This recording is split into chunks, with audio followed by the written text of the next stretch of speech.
गृहस्थ बड़ा या सन्यासी। प्राचीन समय की बात है। किसी नगर में एक विचित्र राजा रहता था। उस राजा की एक बड़ी ही अजीब आदत थी।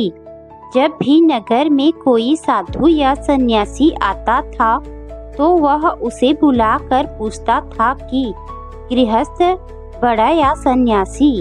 जो भी बताता कि गृहस्थ बड़ा है, वह राजा उससे कहता था कि तो फिर आप सन्यासी क्यों बने, चलिए गृहस्थ बनिए। इस तरह वह उस सन्यासी को भी गृहस्थ बनने का आदेश देता था।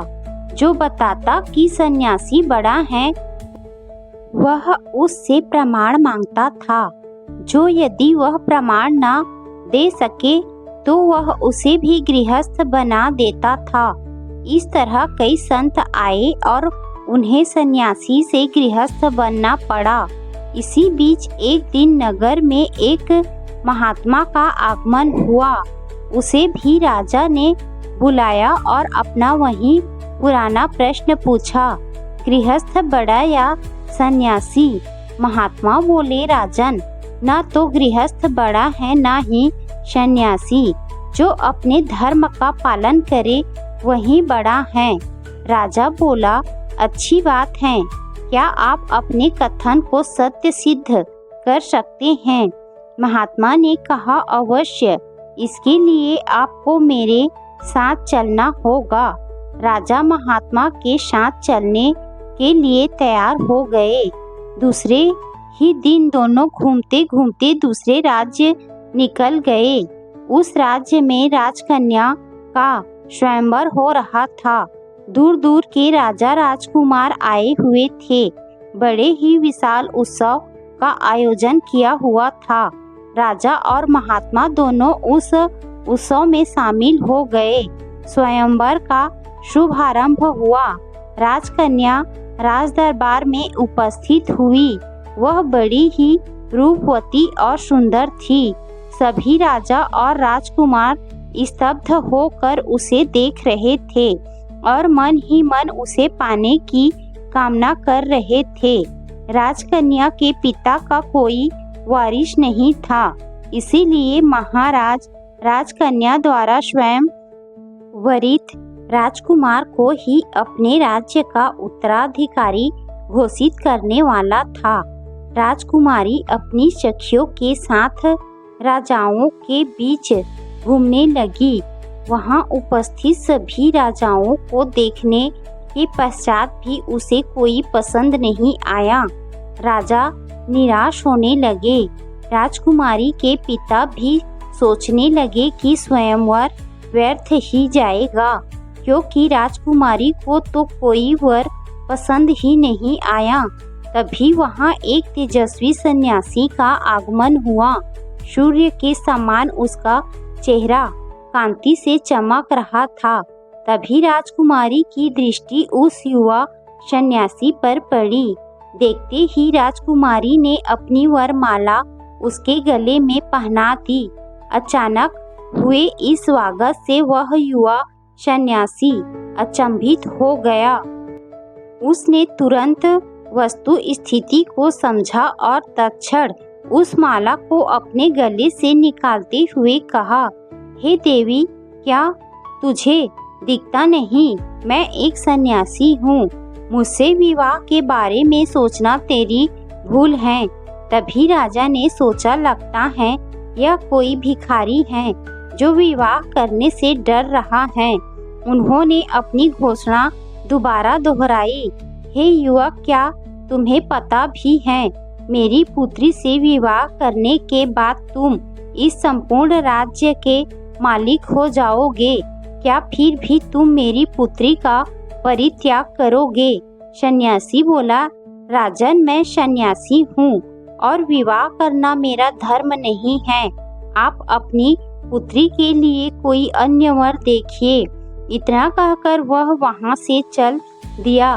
किंतु वह युवक राजकुमारी के मन में बस चुका था। उसने भी प्रतिज्ञा की कि मैं विवाह करूंगी तो उसी से, अन्यथा अपने प्राण त्याग दूंगी।